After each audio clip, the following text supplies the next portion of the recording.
Alright, Plabo. No, I'm very tired. Oh, sneezy boy. You are as well. Oh, How are you, mate? Except for tired, we know that. How are you? How's your week been? but alright, I had an accident with my finger, as you're aware.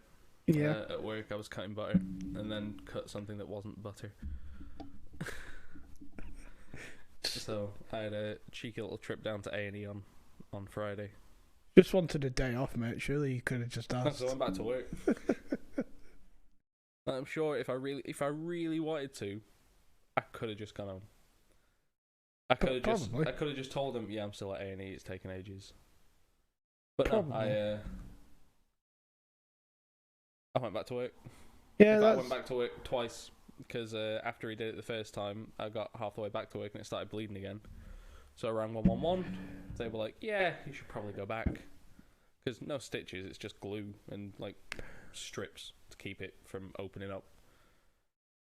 So fucking glued back together. yeah, literally, like you just snap this like it's legitimately just super glue. Like glued around it, didn't even cover it in glue, just like the top bit, not even like half the cut was covered. Put stereo strips on it, put a little like slip-on thing. It was like, yep, there you go, off you pop. I was like, oh, okay, is that it? I feel like there's much more that you could have done. I was expecting stitches. It like didn't even check how deep the cut was. I thought that was the qualifier for stitches. Like it's all dependent on how deep the cut is. I don't think it's necessarily how. I don't think it's just how deep. I think it's how long.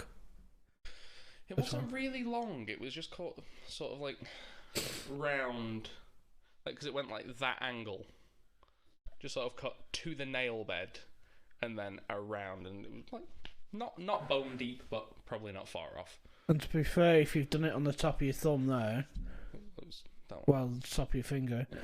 There's not much skin that you can pull together. Yeah. But if you like cut your forearm or something, there's actual skin that you can grab and pull together. If that makes sense.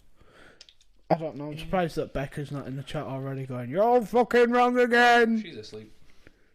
I think Becca was kind of expecting stitches as well. Yeah. So you part horse now. Yeah, part horse. Yeah, so that was a trip to A&E. And then another trip to A&E where I just kind of walked in and went, "Fix I'm it." back. And they went, "Oh, okay, yeah. Yeah, just go down. We won't book you again. Just go down. Just go back in. Yeah. Just do it again." Yeah, so that was my Friday. So I've not been working in the kitchen since Friday. I've been instead pouring pints. Yeah, pouring pints. I've actually been really enjoying it. I quite enjoy working behind the bar. Yeah. The only bit that I'm not like super enthused about is actually taking drinks to people and stuff and taking payments because it all gets quite confusing. When you've got loads of people pouring pints and taking drinks out, it kind of gets out of hand and you don't know who's paid for what. You don't know if it's going on a tab. It's quite a faff, to be honest. Yeah. But when there's just like one person pouring, a couple of people taking drinks out, it's not too bad. Because like Mick will bring an order in, I'll do it, whack it on a tray, he'll take it out, take payment, and within that time Phil will come in, ask for more drinks. And it's just constant for me and constant for them, but it's just a lot easier. Yeah. So went out, get a message off Nathan on Friday. Fancy fans coming out for a few drinks. Said, "Oh, go on then. It's been a bit of a crap day. Why not? I'll come out for a few drinks." So literally walk into town to go to Bull and Royal where they're drinking, and as I get there, I can't think. It's across from like Beluga's next to Hogarth. Oh, yep, got you. Yeah. So I get there, and just as I'm getting there, they're in like the alley next to it, just walking back up. I'm like, "What are you doing? I thought we were going Bull and Royal." "Oh yeah, we've been Bull and Royal. Callum's he's whinging about it because the pints are shit. So we're gonna go back to Johnny, which is a 5-minute walk from the place that I've just come from." Oh Jesus! I'm like, "Are you taking the piss?" It's like, "No, we're going Johnny. Come on." I'm like, well, I'm not fucking walking back. It's taken me half an hour to walk here. I'm not walking back. You're taking the piss. So we end up jumping in a taxi. I'm like, you lot are paying for this. I'm not paying for it. Like, absolutely fuming. I've had like a shit day at work as it is. I'm like, you lot are paying for this. Christ. So, and then Nathan's like, well, I'm only going in Johnny if they've got heaters there. Have they got what? Like, the outdoor heaters. Oh, outdoor heaters. Great. So, went to like, oh, you letting people in? Yeah. And like, oh, have you got heaters out back? No. So Callum just went, just go get Nathan, tell them that they've got heaters. Fuck it. Like, we're not getting back in the taxi to go back to Bull and Royal. So we go, yeah, come on lads, come on, we're going in. So we like went in and signed in and sat outside, out back, and order around. 20 minutes before he comes in the pub. Fuck no, he was speaking to about 5 different people on phone. Like, Jesus. for like half an hour, he turned into like a fucking drug dealer. Like, so yeah, he ends up coming in. Doesn't say anything about the fucking eaters, so we're all like sat there. We have like 2 or 3 drinks in Johnny, and then he's like, "Oh, are we going somewhere else?" I said, "No, I'm gonna go home." He's like, "Oh, come on, just come to where are we going?" "Oh, we'll go back to Bull and Royal." I went, "Are you taking the piss?" He's like, "Well, we're not gonna get in anywhere else." I said, "Just have another drink here and then we'll go home." "No, come on, we're going back to Bull and Royal." Oh, for fuck's sake. Right, you're paying for the taxi again then. So we get back into the taxi, go back into town, and we've got to go in Bull and Royal, and there's a scooter, and he goes, "No, mate, we're full. It's going to be at least half an hour." I'm like looking at Nathan going, "You fucking dragged me back here when we had seats here like 2 hours ago." I'm like, right. Yeah, I don't understand, like, starting somewhere, going somewhere else, coming back. Especially, like, kind of, if you're like, "Oh, yeah, we've been drinking here, we just fancy going somewhere else for a bit." And then maybe if that second place gets a bit busy and you're like, "Oh, yeah, it was a bit more quiet, we'll go back." That I can understand. But when you are leaving for the specific reason of, "Oh, the pints are shit," why would you go back? I don't know.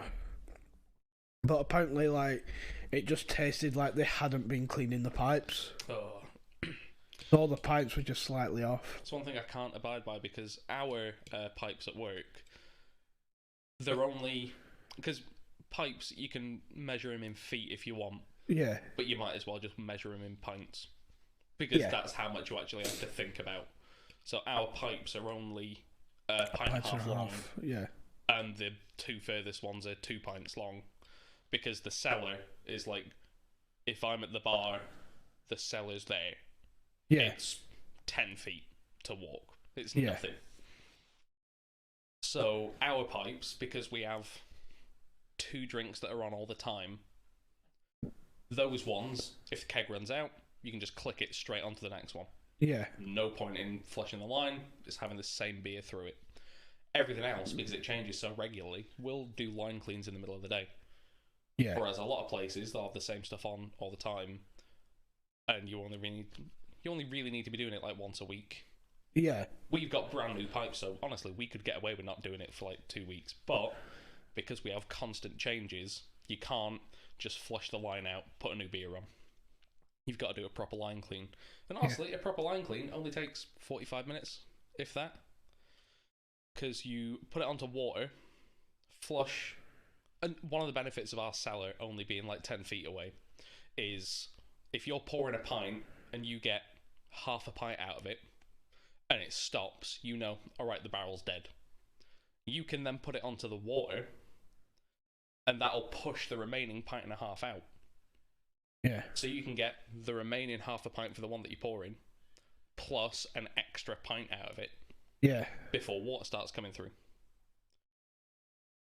Then, after you've flushed it through with water, you put it into the line clean. You do, I think, 3 lots of line clean, 10-minute intervals. And the line clean, it's actually pretty cool. The line clean is purple, but as soon as it comes into contact with yeast, it turns green. So you know when it first starts coming through, it's still dirty. Yeah.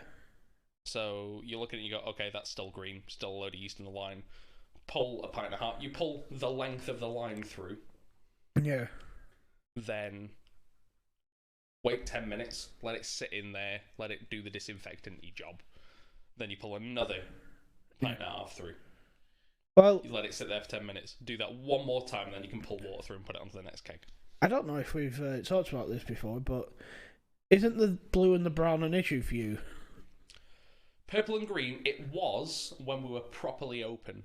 Because the lights were dim, we only had like coloured lights on the back. So I'm looking at this thing and I'm like, oh yeah, that's perfectly purple, that's fine. And it wasn't. It very much wasn't. It was very green.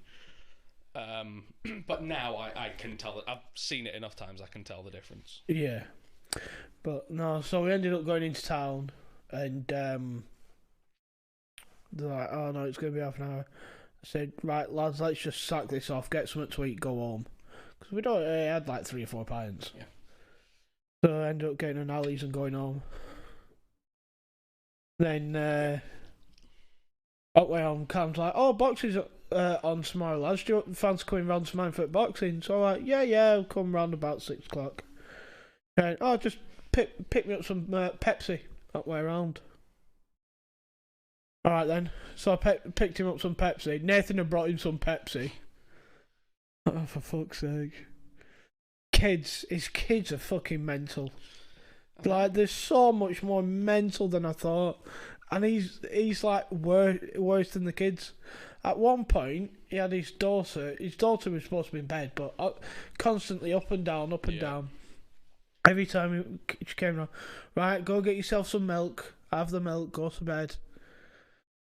Come down. Come on, Dad, I'm tired. I want you to come to bed. Blah, blah, blah. All this sort of stuff. And then, so she comes over and starts cuddling him. Knees him in the bollocks, trying to climb onto him, which were brilliant. And then starts pretending that he's possessed by some fucking demon and scaring the shit out of his daughter. Nice. I'm like, you horrible bastard. Oh, ridiculous. Mrs. gets on at like midnight. I'm like, why are you with him? Why are you leaving him alone with kids? And she goes, yeah, I don't know. I'm like, well, I suppose there is, so I have to. I'm like, are you sure that there is? Do they have to be? Yeah. Oh no. As soon as I got there, both kids just running around like lunatics. Yeah. Chasing each other. Don't even. Riley's his son's trying to feed his daughter some sort of biscuit that she doesn't like. She's freaking out, running away. A lot of the time I think, and I'm like, yeah, I legitimately think I could be an alright dad. I think I could put the effort in, actually teach a child like good life lessons and put the effort in. And then I hear stories like that and I'm like, no. You've just got to have like a deep enough a deep enough voice that when you go, "Oi!" But I don't want to shout at kids. There's no benefit to doing it. Like, honestly, if I'm ever at work and like if my boss tried to shout at me, I'd just walk out because it's not how you deal with people. You don't shout at people to convey information. The only time I shout at work is I'm shouting over the noise to Mick if I like need something or if he needs to know something. That is it. Oh, Callum can't talk to his kids. They don't give a shit about what he's got to say. But nobody does. Nobody cares what Callum has to say. Yeah, that's true. They just take the piss out of him, them kids. Just absolute piss take. But it was funny going round. Mrs. comes home, starts giving him shit. Let me tell you about when I was out on my break. And Callum Davis had finished. And she pops up as soon as he gets in the car. Yeah, she's just like, I'm like, oh, see you later, mate. He's like, you too, have a nice weekend, bye. Gets in car. And as soon as he sits down, she starts going, like, absolutely laying into it. He's just sat there like that. Couldn't do it. Honestly, I couldn't do it. And like she's like reversed out of the parking space and drove round the car park, and she's still like absolutely laying into him. And he's just sat there. It was like watching him getting bollocked by like a head teacher. It's just head went down. I'm like, Callum, you're 6'4". She's 5'5", and she's talking to you like a piece of shit. Yeah, no, I couldn't do it. I can't deal with I could deal with someone shouting at me. Done it enough on the phones. Yeah. But I hate people who do it. It makes no. If you are shouting, you have lost any and all respect. It's gone.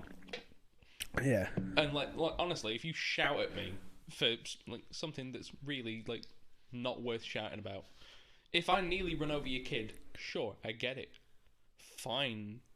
But if I have made a slight cock up and you're shouting at me, that's ridiculous. Yeah.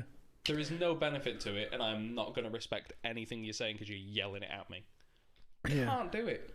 Honestly, you can ask Becca. We don't really argue that often. I don't shout. There's no benefit to it. I refuse to actually shout because I fucking hate it. Yeah. Hate it so. Oh, I didn't think I hated it so much. Jesus. Now I'm thinking about it. I'm like, no, shouting is ridiculous. Hating it that much that you're actually going to partake in the act of shouting. No, shouting. Shouting should be reserved as a warning. It's oh hey, don't walk into the road. Oi. Yeah, that's what I mean. But like Callum's kids running around last night. Oi, stop that! You're going to hurt yourself. No, but come on, right, stop that now. Right, stop it now. Right, come on, stop it now. He must have told him about 10 times like that. Right! I'm like, he's going to deck both of these kids here. He hasn't got the patience for it. He's like, kids are running round because he's got one of these dodgy sticks. That's not loading up properly. He's pulling out his hair. He hasn't got much left as it is. That's, honestly, one of the things... I don't get annoyed very easily.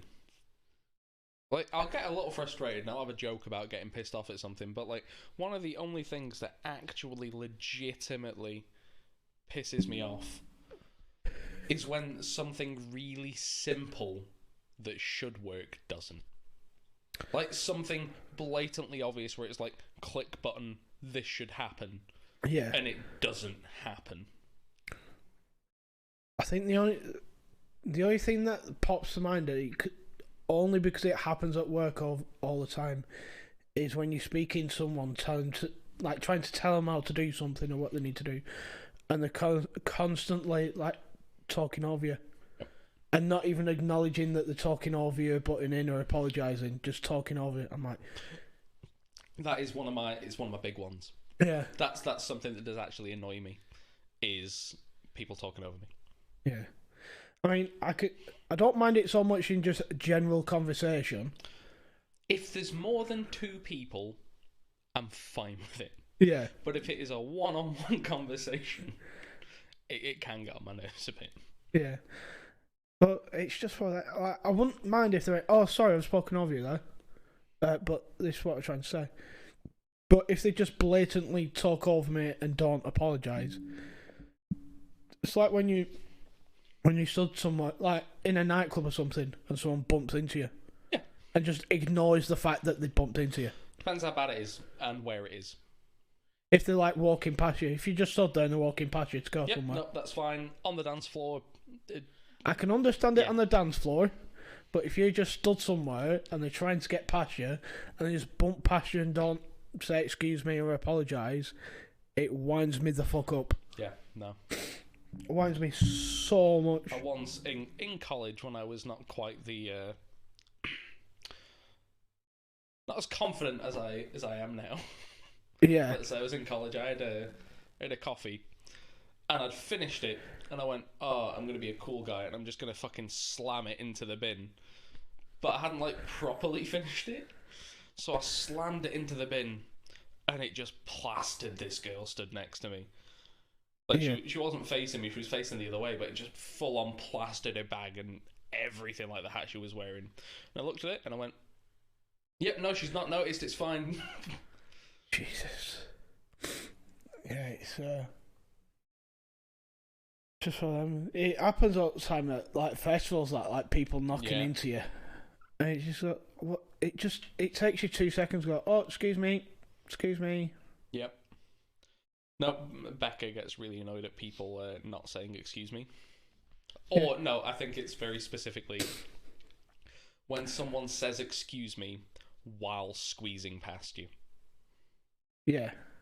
As opposed to going, excuse me, oh, sorry, pass. Yeah. It's jamming into an area that they don't fit and going, excuse me.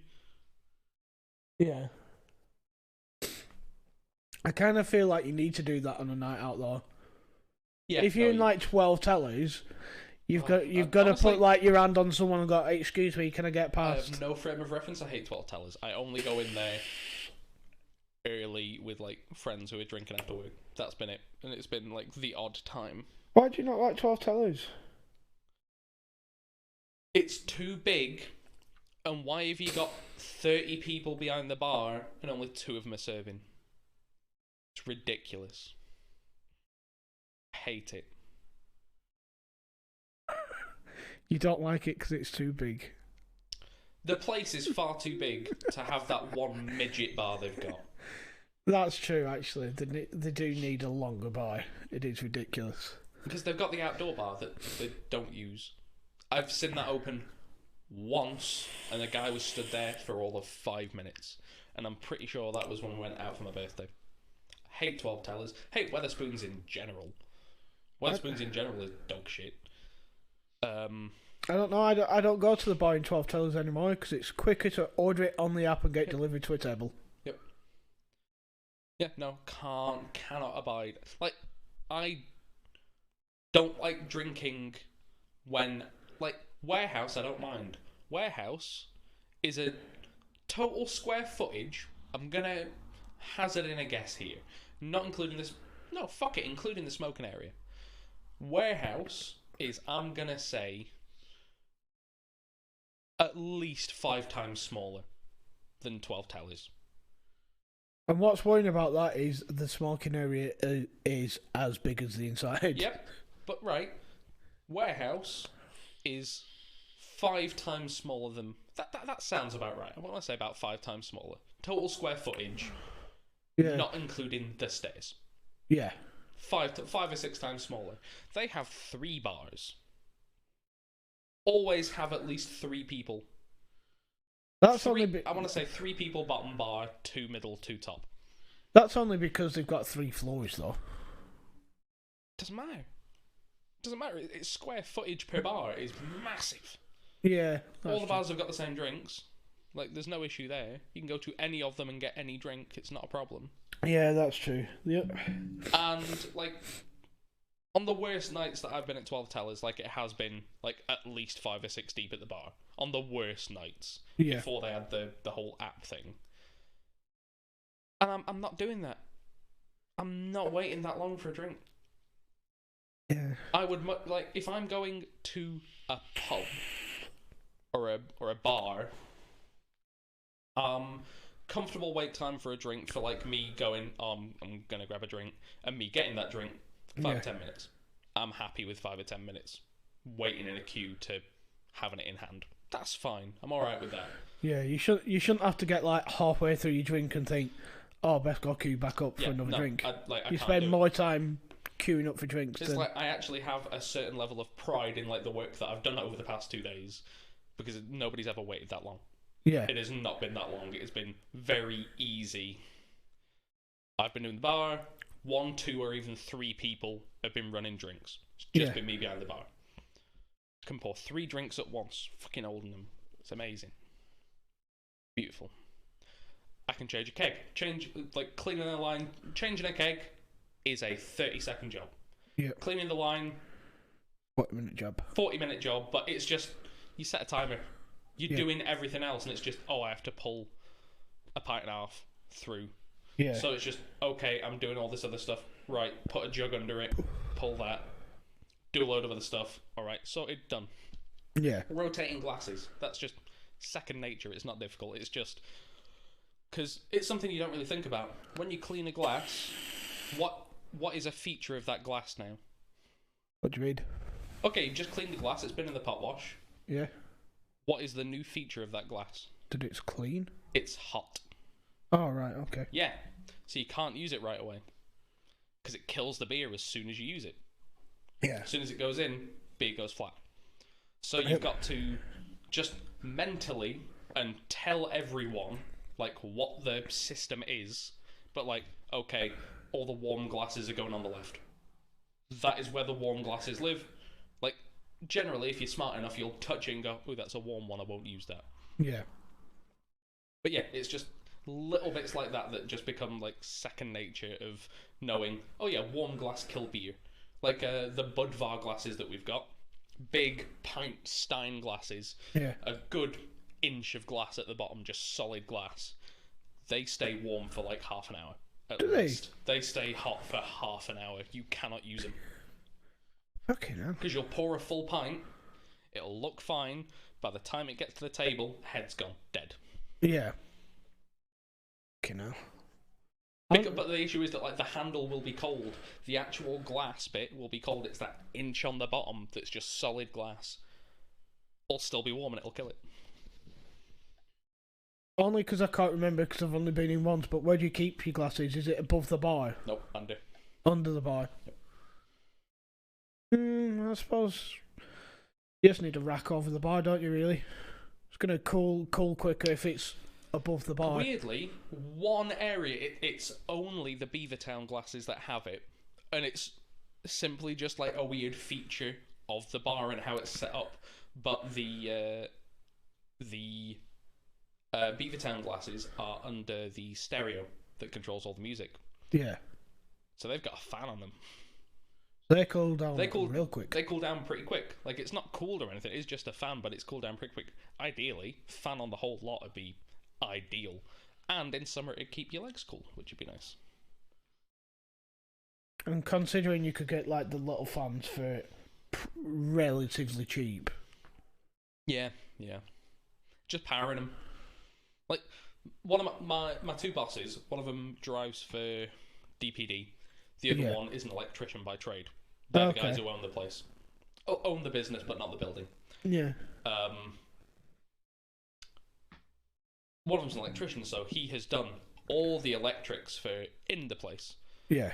All of the standing tables, all of the high tables have a plug and a USB port. I saw that last time, yeah.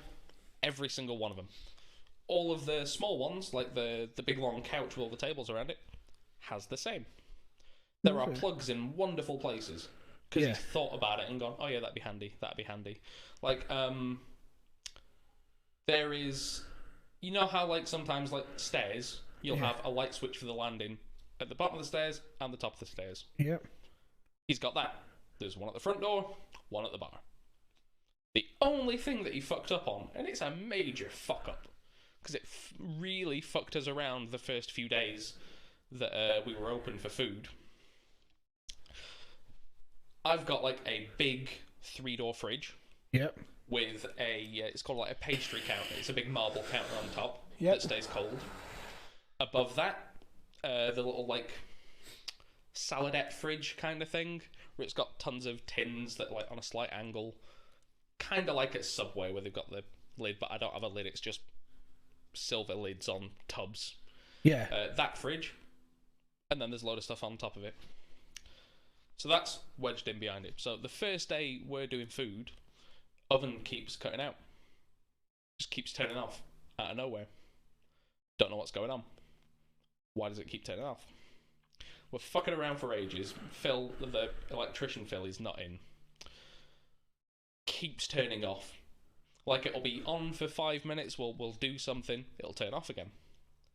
For a good few minutes, and we'll have to, like, jiggle shit around for it to... We think it's the wire. We think he's, like, not put the right number of pins in the connector. So we're fucking around for ages. Managed to get it working just about for about an hour. The other boss rings him and he's like, I'll be there in about 20 minutes, I'll have a look. And he just walks in, tail between his legs, and he goes, I think I know what the problem is. We go, what? And he goes, oh, well, you have to have a kill switch for the oven. Yep. And it's behind that fridge. Because the fridge is against the wall, it's just been pressing it. Fucking hell. Yeah. So that was a fun first day. So you've got to be careful using the fridge in case it knocks off. It's not too bad because the fridge has got like the stopper wheels. Yeah. So we've pulled it out a bit, stopped it. I've only fucked it up once, and that was when I wasn't paying attention. Turned the oven on, did all my prep and everything, got the first order on, and went, "Oh, oven not hot." Yeah. Oh, it's only happened once since that first day, so it's not too bad. Oh, that's all right then. But yeah, it's more payment issues on Sunday. It got to the point on Friday where we're just like, we're just going to send you a password and take it over the payment over the phone. Yep. No, yeah. That's what it got to. It was ridiculous. Yeah, because they. At one point, we had 15 people taking calls, which usually like just 6 of us. Yeah, because ideally, as a business, they don't want temporary fixes. They want a permanent fix, and then something to resolve the issue that has happened. So, okay, new payment system is working, and as a one-off, you'll be able to back pay for a month. That's ideally what they want to do. But clearly, actually doing that is taking far too long. So they're having to go, yeah, fuck it, no, just take the payments. I think what the main issue is like a lot of the people that are on the scheme is originally they signed up for like tax credits on the government gateway, and for whatever reason the system's automatically added in like Great Britain or England into their address, and then when they're trying to take a payment online, it's matching up the address that we have on the system for them to the address that they have on the bank, and if it's not line for line correct, for some reason it doesn't seem to be working online. So it's going, well, they don't have England or Great Britain in their address with the bank, but they do with us, so it's not matching, so reject the payment. That's ridiculous. I hate that bit. That's one of the things that kind of annoys me. It's like, realistically, it should be programmed in that, like, as long as 4 out of 5 of the lines of the address are correct, even if it's just house number, street name, postcode, that should be it. Yeah. Realistically, you don't need the rest, because in a single postcode, there is only going to be one address that is that. Yeah. I don't get the rest of it. Like, the rest of a postcode is literally just for the post office and post.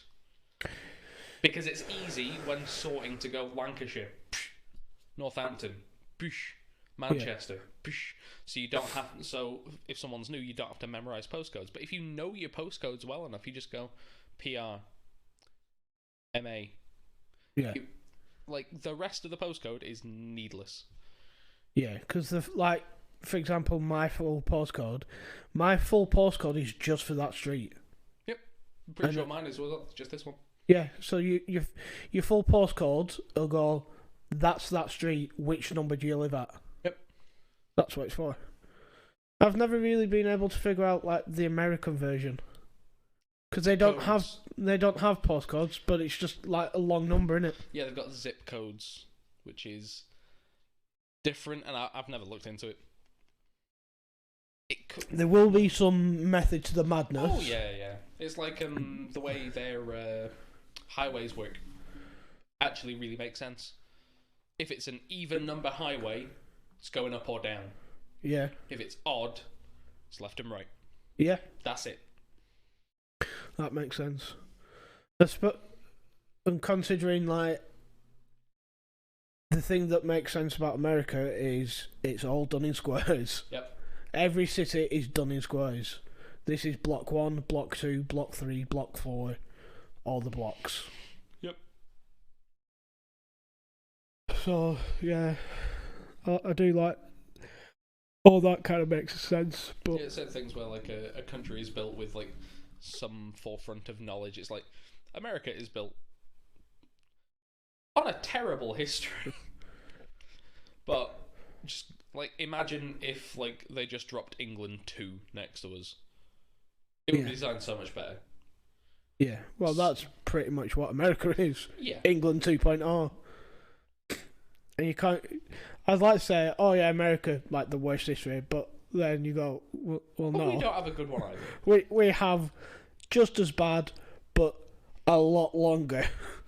To be fair, like, early America, that's basically just us as well. Let's not say the Americans did that. That was just us. Yeah. That was us on a different rock. Yeah. But yeah, America, it just set out relatively well because it is just refining what you've already done. Where you go, oh, England, all the roads are windy and weird and you don't really know where you're going. What should we do over here? Straight lines. Straight lines, just all in straight lines. It's like the Romans had it right. Roman roads. Just fucking straight. Yeah. So they could see the enemy coming and all that sort of rubbish. Yeah. Also, it's the quickest way to get somewhere in a straight line. I didn't find out until recently that, say you're on a flight from England to America, instead of going in a direct line straight across, what they actually go north, then go across, then come back down. Because technically, it's a shorter distance. Because you're going up to where the circumference of that part of the earth to travel around is shorter. Yeah.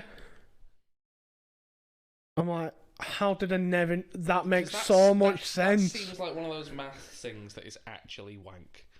Yeah. But, like... You actually look and you go, oh, well, maybe. Oh, no, that does make sense. And then you go, well, that annoys me a little bit, and it shouldn't. But no. Yeah, I found that out recently. I'm watching a Tom Clancy film, the new one that's on Amazon Prime. Oh yeah, I've not watched any of them. It's actually really good. It's got Michael B. Jordan in. Oh, him.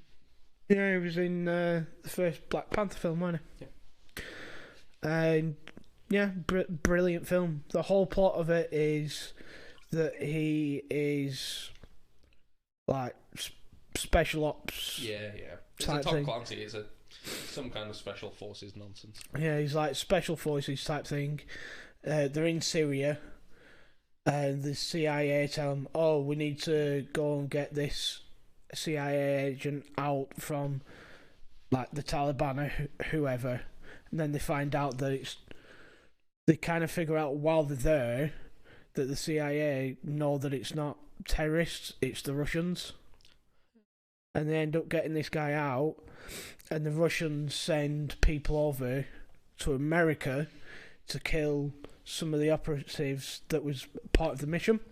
Okay. And Michael B. Jordan's one of those characters that they try and assassinate. But they don't. They do shoot him, but they don't kill him. But they kill his like wife and his unborn child type thing. And so it's like a revenge film. Him just going absolutely like savage and trying to figure out what's gone on and all that sort of stuff. It's a really good film. Yeah. It's a Jack Reacher if Jack Reacher was a better film. Like, the Jack Reacher books are brilliant. It's just that in the books he's like 6'7" and like 200 pounds and just like of just pure muscle. And then you've got Tom Cruise, who's like 5'4". Oh yeah, I was thinking of because in an Amazon series, didn't John Krasinski play Jack Reacher or something? That's Jack Ryan, I think. Jack Ryan, right? That's supposed to be very good as well. Yeah, I've not watched any of them. I think I watched the first episode and never really got into it. Oh, you know what I did watch this week that I'd never seen before? Absolute classic, Castaway. Brilliant film. It is. Never seen it. It's been a long time since I've seen it, to be fair, but it is a very good film. Yeah, the one main thing in that film that I honestly didn't expect: time skip of 4 years. Didn't expect it. To be honest, I can't remember, man. Yeah, no, It's been that long since I watched it. I just remember watching it and going, "Oh, that was a good film." You know, it gets to the point where, like, he's just about getting by. He's just made like his first fire. Yeah. So it's probably been a couple of weeks to a month that he's been there. Like, you can tell that he's just about comfortable with what he's doing. He's getting his foot in. He's not doing too bad. Yeah. I always assumed that the film was just gonna skip time over the course of the film, and you can tell just because his beard and hair gets longer. That was my assumption. I thought it was gonna be okay. First like half an hour of the film, okay, it's his early days. Next 20 minutes, oh look, his beard's longer. Next 20 minutes, oh look, his beard's getting quite long now. Third lot, clearly this is a hunger-ravaged man with a huge fucking beard. No, it just gets to the point where he's like, yeah, he's got a bit of scruff on his face. 4 years later. Yeah. Carries on. Yeah, I need to rewatch that film. It is a good film. What's the other one that he did? I can never remember what it's called. The one that he did with Matt Damon. That's a very good film. The whole plot of it is that Matt Ryan is like some sort of like cleaner or something at this university. Oh, Good Will Hunting. Good Will Hunting. I didn't realise Tom Hanks was in that. I know that to be the... thought that was a thingy. Robin Williams. Was it Robin Williams? I don't know, I've not seen Oh, it. it might have been Robin Williams. Yeah, I always get the two mixed up in films like that for some reason. That's another very good film. It was in, I think it's Apollo 13. Is it the film with Tom Hanks? The space one? Apollo 13. I've heard of it. I've never watched it. Is that not the one with Kevin Bacon? Yeah, Kevin Bacon's in it as well. Yeah. There's a really good scene that, like, not How I Met Your Mother, Big Bang Theory, like, stole from. But it's a reference, and it's fine. But there's a bit where, like, the air filtration system on the spaceship that they're in has fucked up. Yeah. So they get a bunch of scientists and engineers in a room, and you've got, like, Army Commando guy go, all right, boys, pours out a shit ton of stuff on a table. It's like, that's what they've got up there. Fix the air filter. And then we can tell them how to do it. Yeah. Well, that's good. Yeah, no, that was a very good film. I don't think I've ever watched it. No, it's solid. Not as good as Armageddon. Armageddon's ridiculous, but I like it. I rewatched both Independence Days recently. I haven't seen the second one, and I've not seen the first one all the way through. The first one's brilliant. Yep. The second one's... It's okay. It's the first one, but without Will Smith and more CGI. Yeah. And like the first one was... The first one is very good. It's probably one of my favourite, like, kind of alien films. Yeah. I feel like Independence Day is probably the best version of crazy guy was proved right. Yeah. Does a good job of it, and he gets his revenge, so... Hey boys, I'm back! Always reminds me of my dad, that film, because I'd never watched it before. I think we'd gone like away for the week or something. And I think we're just about to get ready to go out for like a meal or something. I'm like, oh, Independence Day's on. And he quoted that. I'm like, what are you on about? He went, sit there, watch that, you'll enjoy it. And yeah, it's a great film. One of my earliest memories ever. I must have been four or five. Yeah. Properly young. At the first house I remember living at, which was in Wantley sat there, and like, my dad was a stay-at-home dad until we moved, because he had an accident at work like years before, and was on disability and, you know, cheating the system, whatever. He injured his back, so he couldn't work for a long time. And I remember it must have been like a summer holiday thing, or like just before going back to school, something like that. The weather was a little cold, and my dad had just got a bread maker because he wanted to get into making bread. Yeah. So he was cheating and using a bread maker. And we made banana bread. Okay. And I remember my dad put all the stuff in, put it in there, set it going. And I go, "Oh, Dad, how long is it going to be until the bread's ready?" And he goes, "Yep, 4 hours." 4 hours to a child at the age of 5, that's... It's a long time. That's half a day. That's Yeah. years.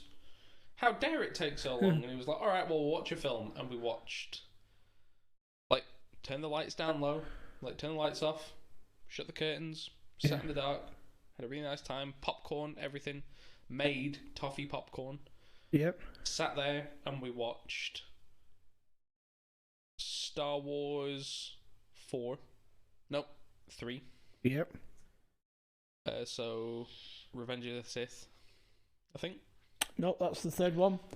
That was the one that came out early 2000s, the last one of the 2000s. Was it? Revenge of the Sith. Yeah.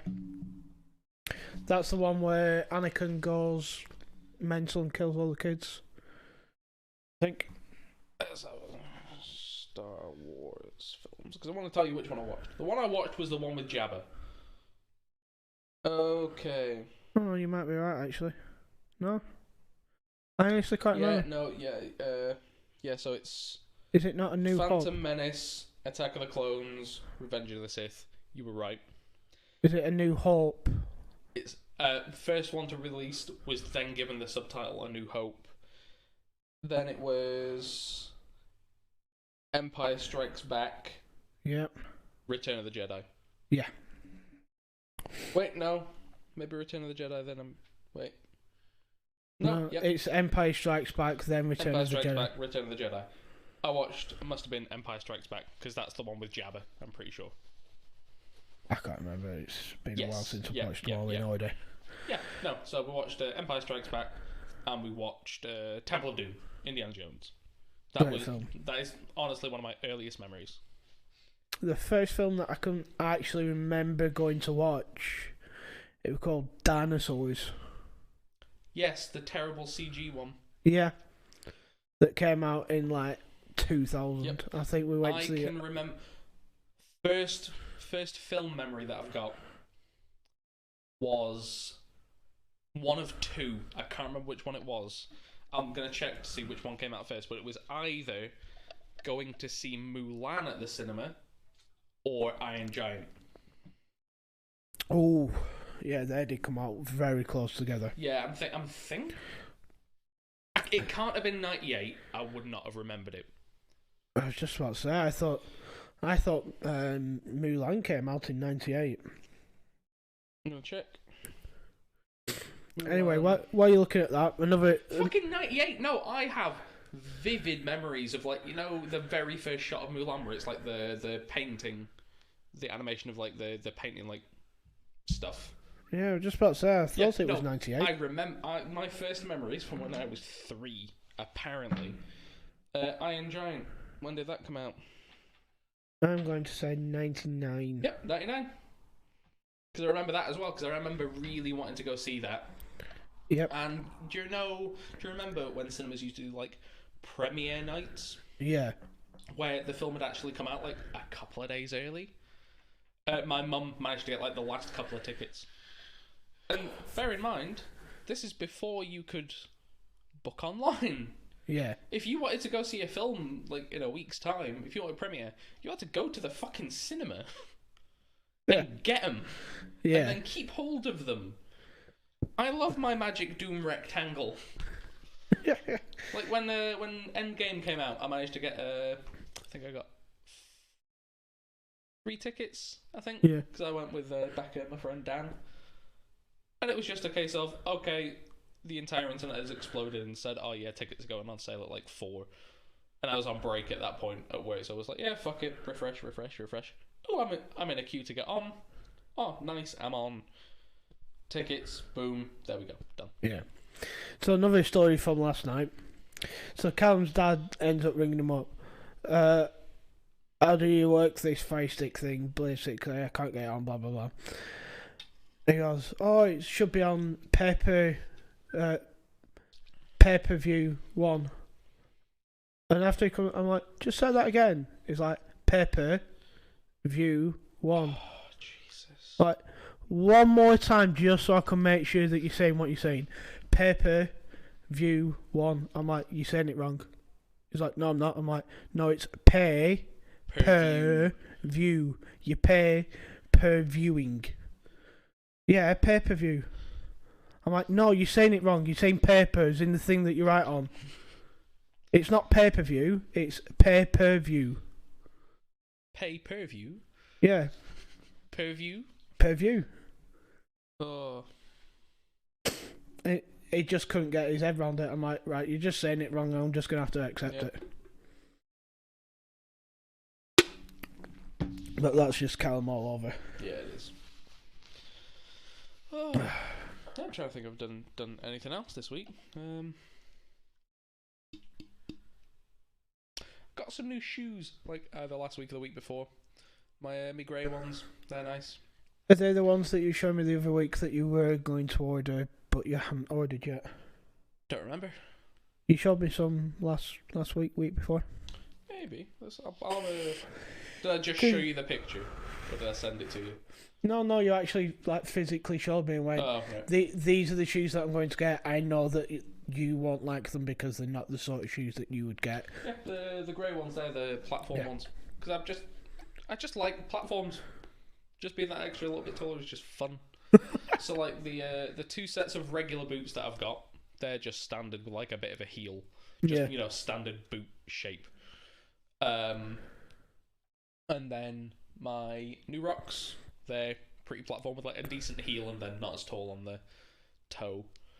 And my Koi footwear, probably the most comfy trainers I've ever worn. Yeah. They still rubbed a bit because they're high tops as well, so they rubbed around the ankle where they sit. But yeah, they are so fucking comfy. They're vegan as well. I don't care too much about that. Yeah. But they are vegan, which is nice. So what is it, like plastic leather? Yeah, it's just fake leather, but it's really high quality fake leather. Okay. Like, I'm surprised at how good it feels and like it's not scuffed or anything. Yeah. The thing that I was worried about the most was actually like the platform bit, because when I looked at it, on the website, it looked like foam, and I know like Demonia's the boots, that there were some that I was looking at getting instead of the new rocks. A lot of their padding is just foam, like a really really dense foam. Yeah. But I don't like it. But I saw those. They had a sale on for like, I think it was like 21% off everything on the website. Okay. So Becca got a couple of pairs. I got a pair. Nice, we have shoes now. Because for how many sets of shoes? You have a fair few shoes, don't you? Not anymore because I've worn them all out. Yeah. But I have maybe like 3 or 4 sets of trainers. Yeah. Because I told you that January, me and Becca like put some money aside. I was like, we're gonna get some nice clothes for ourselves. Actually, like revamp wardrobe, because I dressed like a 90s lesbian for years. Still do. It's how I'm dressed right now. It's a because good I'm look. Comfy. It's a perfectly fine look, but I wanted to like expand and actually wear nice things.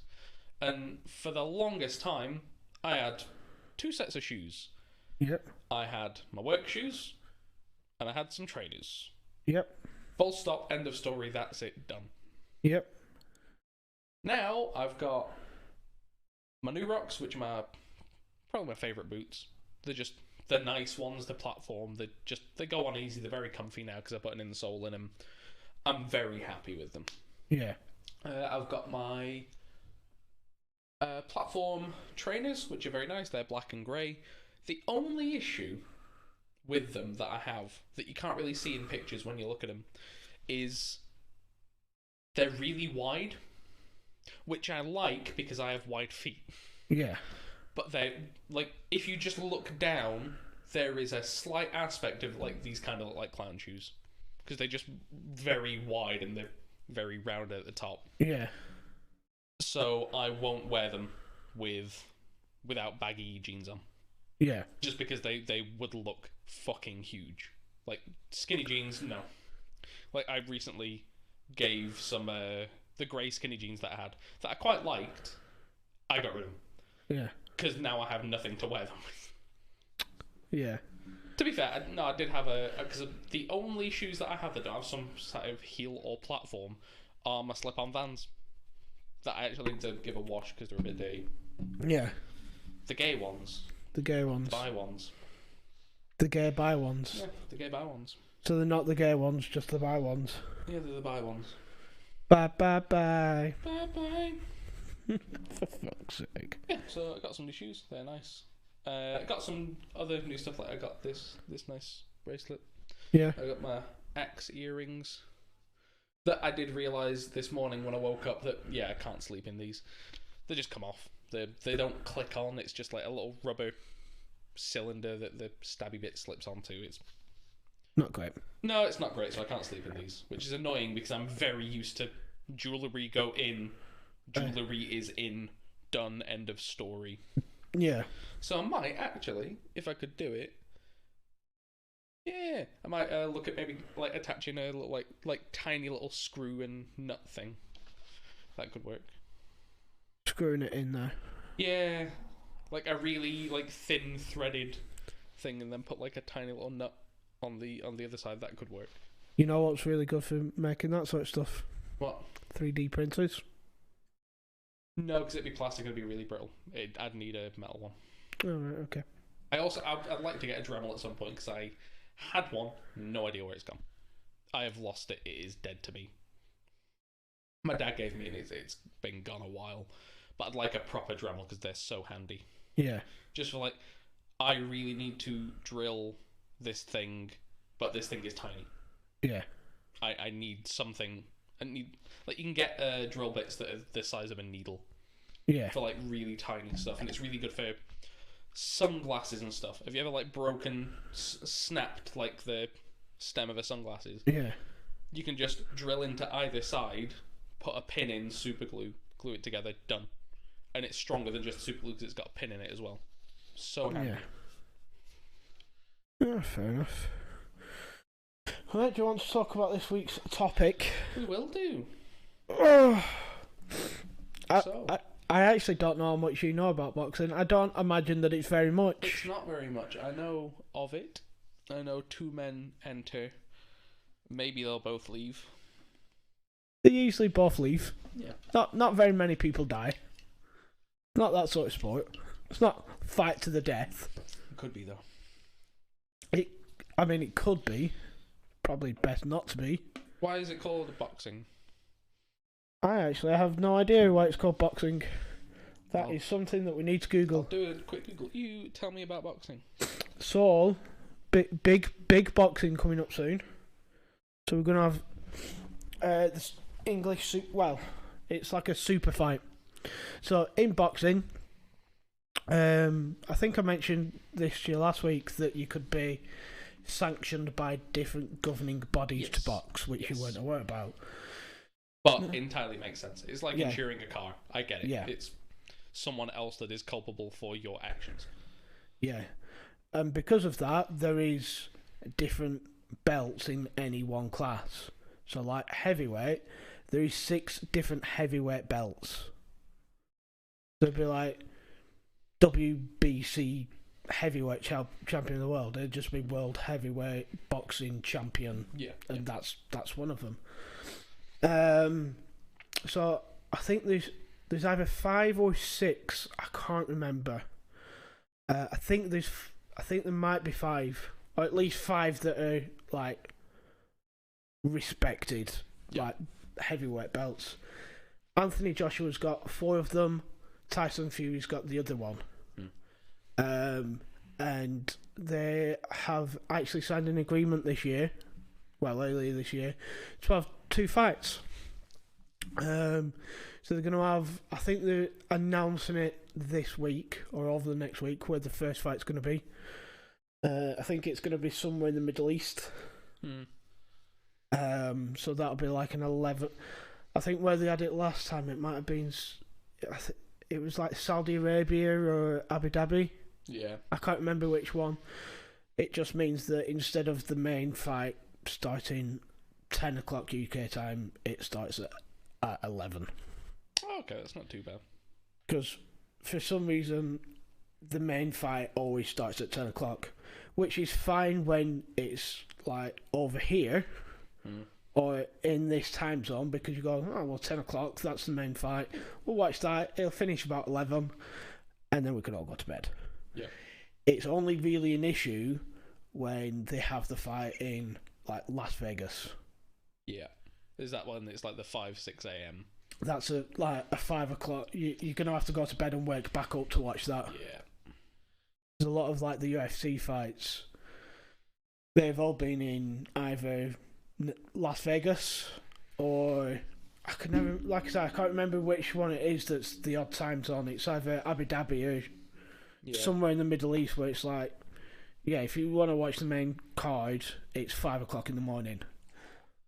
But I think because the UFC is so popular in America, it's all aimed towards Americans anyway, because it'd be like the same time for them over there. Yeah. But yeah, it'd be nice for. This is going to be the first time since they rejigged all the weight classes and everything years ago that someone will hold all the belts, the heavyweight division. So yeah, it'd be interesting because they're two completely different fighting styles. Yeah. Where Anthony Joshua's like always got a puncher's chance because he is very, very strong and like, do you know who Deontay Wilder is? Nope. Never heard of him. So Deontay Wilder is 6'7", 6'8", like 15, 16 stone, and just was well known for just being able to knock everyone out just with the same punch. Yep. He was not a very good fighter. Yep, he was just... He just had this one really good punch that would knock everybody else out. Did you ever watch... I've never seen it, but have you seen Shaun Hobbs? It's the Fast and Furious film that isn't about Fast and Furious. It's the one with The Rock and Jason Statham. Yeah. When you see the camera from the point of view of Idris Elba, who is this like nano-machined up cyborg man. Yeah. There's two different bits. Where he's fighting The Rock and one where he's fighting Jason Statham. When he's fighting The Rock, the little HUD that comes up and is like analysing the fight and telling him what to do, it is giving him a numerical force behind The Rock's punches. Yeah. It's like, oh, that punch right there, that's going to hit you this hard.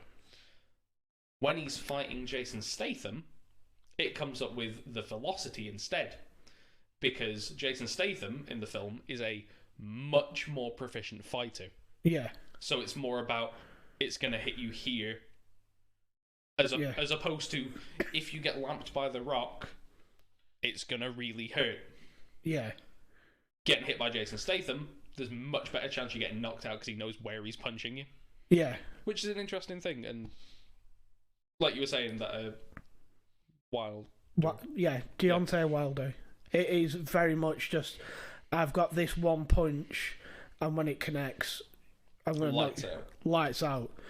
And he had like 20 odd fights in a row, where like every fight he was just knocking like the other guy out with just this one punch. And you watch him and you go, well, his legs are thin as out. There's nothing to him because he's 6'7", 6'8", and 15 stone. He's like very, very gangly, but he's just got this one punch that it lands and it knocks you out.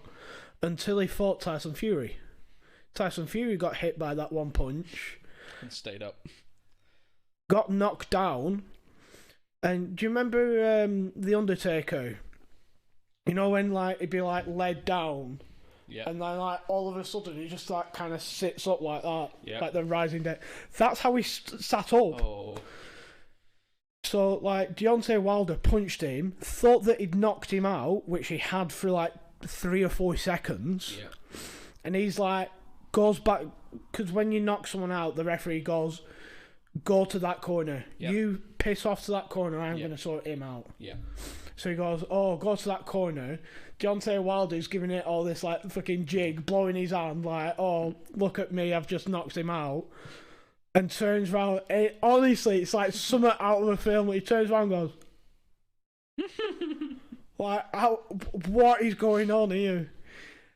And Tyson Fury then proceeds to get up and kicks the shit out of him for the next 2 rounds. It was unbelievable. It was a brilliant fight. I was talking to, because I got my knuckles touched up last Sunday. I was talking to my tattoo artist while he was doing it, and he was saying that apparently Dave Bautista has done some UFC fights. Yeah, that And he doesn't said- surprise me, actually. No, he said, yeah, he's done some UFC fights, and you can tell they put him against people who are shit. And even then, he doesn't look good, Yeah, because he's a wrestler. yeah, He's a wrestler, he is not an actual fighter. yeah. But yeah, it's just some of the stories that you hear about, like, UFC fighters and boxers. Like, there were, what we call him? Massive in the UFC, you won't have heard of him. He was a Russian bloke, very, very good wrestler. And he's now retired. But he'd won, like, he'd never lost a fight, and he'd beat, like, everybody. He'd won, like, 26 fights. Yeah. But part of his training, which is, like, the most Russian thing you'll have ever heard of, part of his training, he would wrestle bears. Yeah. You're going, why? Why are you doing that? That can't improve you that much, that you're just wrestling with It's... cubs and stuff. Because there's... I'm going to... Broad terms, in video games, any competitive video games, whether it be Magic the Gathering, Hearthstone, fucking Tekken, Street Fighter, anything. In fucking FIFA, there will be as well. Yeah. There's something called the meta. The meta is, this is how you play to win. So in, like, Magic the Gathering, the card game, it's like, this is a specific deck. It is 60 cards. It is 60 very specific cards. This is how you win. Hand it over. There you go. Yeah. It's like when we were talking about football, and you were like, oh yeah, there's like the 3-2-3 and the goalie, or whatever it was. The You've got the formation. breakdown. The formation, that is a form of, like, the meta. It's like, oh no, this is how football works, and this is how you win.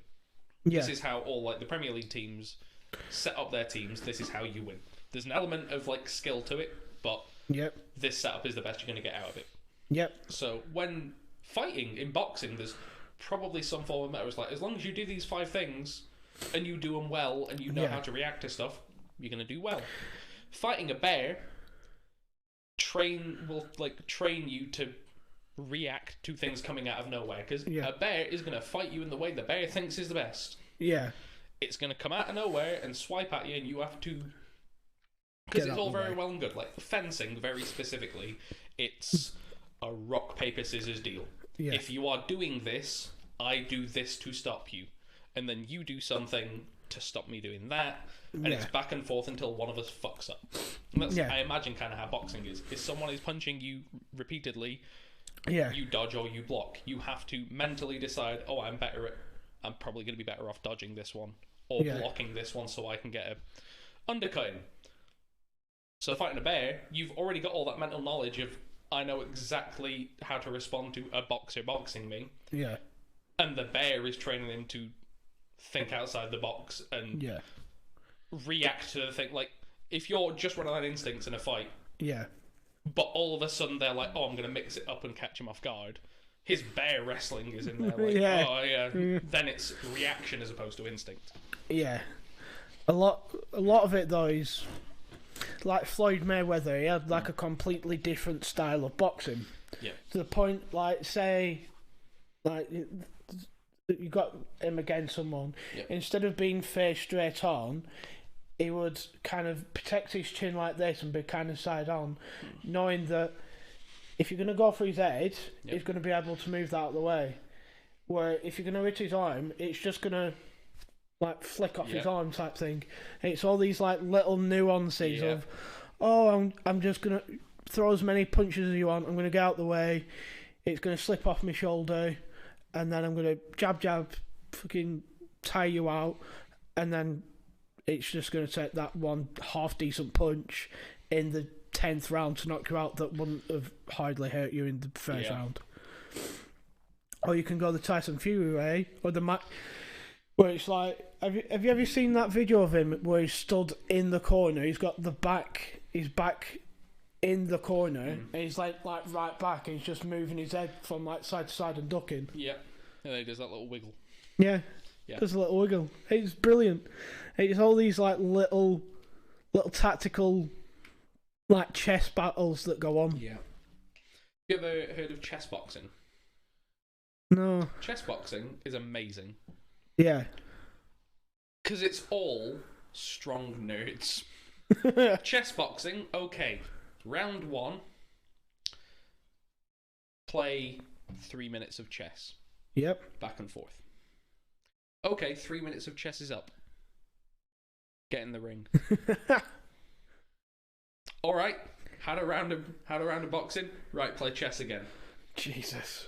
Alright, you've had your 3 minutes, back in the ring. There's one guy who's like, he's a really smart guy. And he's saying, yeah, I could have won 4 moves ago, but I much prefer winning in the ring. Yeah. I get more out of it because I know I can win that. I don't care about that. I want to best him. Yeah. I can't remember what he's called. There was a famous boxer in like the 80s, and his son's now a boxer. He was fighting last night. Chris Eubank. Have you ever heard of him? Oh, yes. His son is now a boxer. He's a very good boxer. But the thing that's always said about Chris Eubank Jr. is that if you put him in a form box with someone, he will beat them 10 times out of 10. Don't let him get close. So he's always going to try and get in close and like work your body, and then work it, go upstairs, downstairs, upstairs, downstairs, all that sort of stuff. And then, but he's just had a new trainer, but he was fighting last night against some lad that I'd never heard. And he won like the first 3 rounds comfortably. And they were interviewing him after it and went, what happened there? You went the full 10 rounds, but you could have knocked him out in like the second. He went, yeah, I know. But he's a tough lad, and I haven't boxed in like 18 months. So I didn't want to finish it in the first 3 rounds. I wanted to go the full 10 rounds to get me fighting sharpness back up. That happens so often where they're like, oh, I'm just not going to knock him out because I haven't fought in a while. Yep. I just want to get the full 10 rounds in. Yeah, you don't... Like the other guy. The other guy is very used to few rounds in, gets that one good punch, down. He's won. Congratulations. Yeah. He doesn't know how to respond to not doing that. Yeah. 20-odd fights, one punch, knockout, winner, he's well happy. Yeah. He is not used to what happens after that.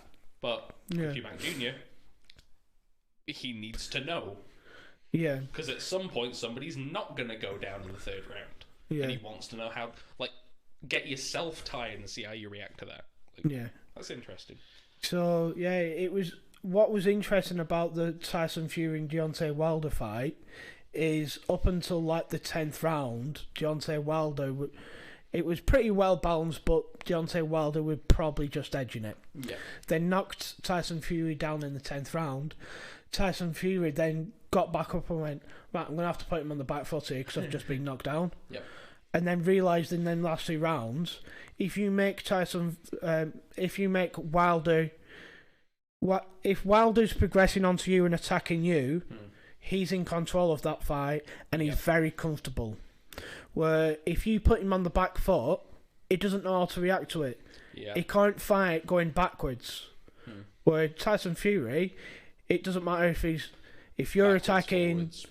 If he's attacking, if you're going side to side, backwards, forwards, whichever way, he can outbox you going in any direction. Yeah.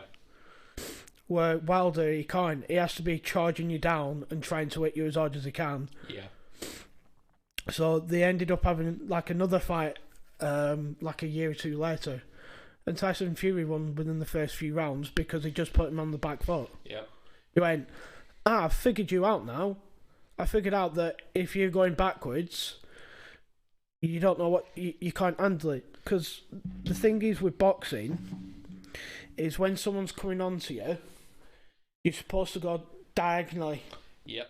So if someone's coming on, I'm either going backwards this way or backwards that way. You don't go straight back because it's easier to punch someone just walking straight back behind you. Yep. Where if I'm going diagonally away from you, you've got to go diagonally across, and like you're further away. If it's harder. You're going that direction, yeah, I'm gonna have to swing that way. At which point I might not hit. Yeah. And if I go that way, I'm massively overstretched. Yeah.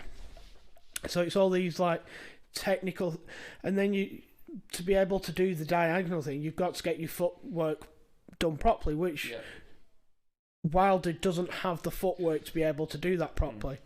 And that's one of the issues that Anthony Joshua has.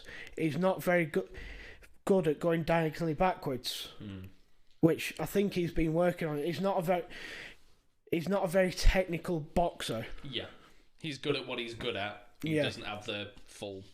In fighting games, there's a thing called footsies, which probably just stems directly from boxing, and it is the very specific game of going forwards and backwards. Yep. Forwards and backwards until the other person like just happens to go forwards at the same time or backwards at the wrong time, so you can get that first hit off. Yeah. And there's actually a fighting game, very, very simple build.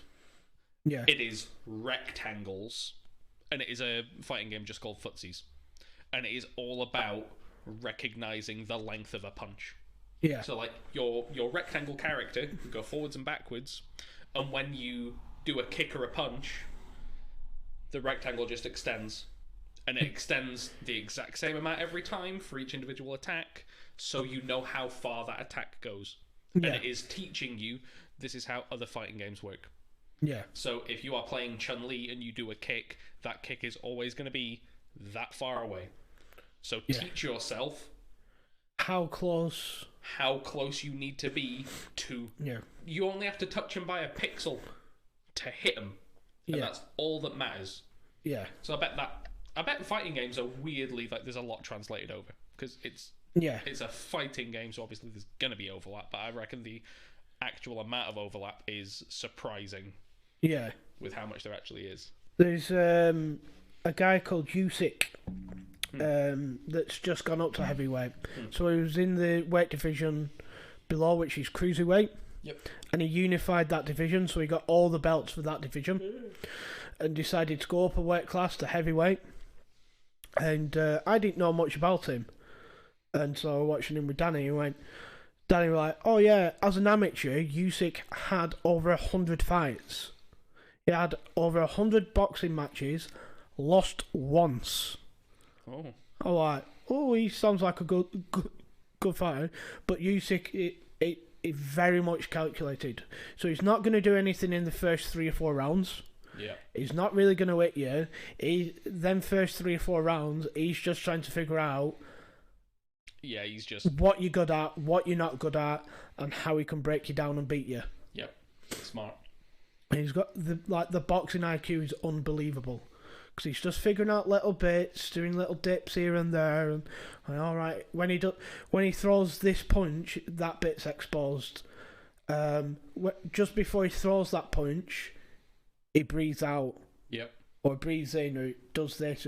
So he figures you out in the first 3 or 4 rounds, and then it's an onslaught. Yep.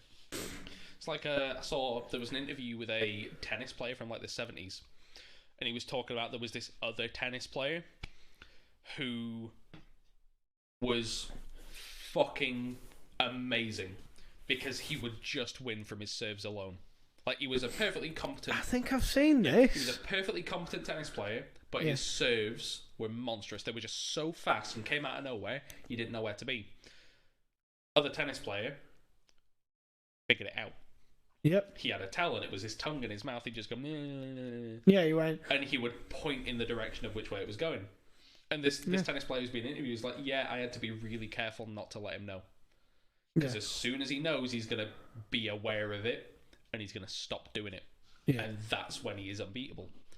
And then years later, like he just won a tournament, he sat down with him chatting, and he was like, "Oh, did you know you have this tell?" Yeah. And he fell off his chair because he was like, "Fuck you." I went home to my wife saying it's like he reads my mind. I have no idea how he does it. I don't know how he knows, but he just knows. Yeah. Well, the thing is if he stuck his tongue straight out, it was coming right for the body. Yep. Where if it was to the left, he was curving it in a certain way. Oh, yeah, that's pretty genius, to be fair. Because it's a weird, like, sort of muscle memory thing. Like, yeah. Talking about Malcolm Middle again, but do you remember the episode where they go bowling? Is that... Where it's the split episode. It's like, what if Hal takes them bowling? What if Lois takes them bowling? It's like two separate episodes that play at the same time. Vaguely remember, yeah. When Hal takes them bowling, Hal nearly gets a perfect game. Yep. And he has to repeat everything that he's done up until the point that he actually goes to bowl. So he's like, oh yeah, so I zipped my pants up, I had a sip of the drink, I put it down, I tapped my foot twice, and he has to repeat every individual thing he does before he bowls again. Yeah, well what he does is, he goes, oh well the first one I got a strike and I had a sip of my drink, so this time I'm going to have a sip of my drink and then add something on. Yep. And then it's when he almost... Yeah, that's a good episode, that. But, yeah, a lot of the boxing is... Alright, this fighter has this fighting style. So I'm going to have a 3 months camp to get into this particular shape and practice this. So, because I know that if I work on this will work on him. Yeah.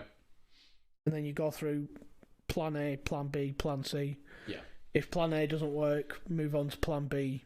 If plan B doesn't work, move on to plan C. But Scott Fitzgerald was fighting last night. I've just realised that you don't know who he is either. No. He's from Preston. Oh. He was the first fight on last night. I think at one point he was like the British... He just won the British middleweight championship belt. And then I think his head went off the rails. Yeah, that's the second thing that comes up when I search his name. Yeah, his head went off the rails. Yeah. Because I didn't realise until last night. I was only vaguely aware of him because he was from Preston. Yeah. And he was a boxer. And then last night I was chatting to like Callum and Nathan, and they're like, oh no, his head has fully come off. Yeah. I'm like, what do you mean? Like, well, he got into trouble because he kicked the shit out of his fiancée or his girlfriend at the time. His ex-girlfriend, yeah. Didn't do any prison time for it, apparently. 24 hours in a cell. Yep. And then he has just come out of rehab for gambling and alcoholism. Nice. I'm like, yeah, he sounds like a great bloke, him. Yeah, lovely. Sounds like Eddie, if Eddie could fight. Oh, right. I need to head off shortly. I need a shower, I need a toilet, I need a lot of things, honestly. Yeah, that was a good talk, though. That was a good one. I did lots of talking about my topic this time. You did? Yeah. It's my turn next week, I'll remember something. Yeah. Right. Yep. No worries. Catch you next week. See you in a bit.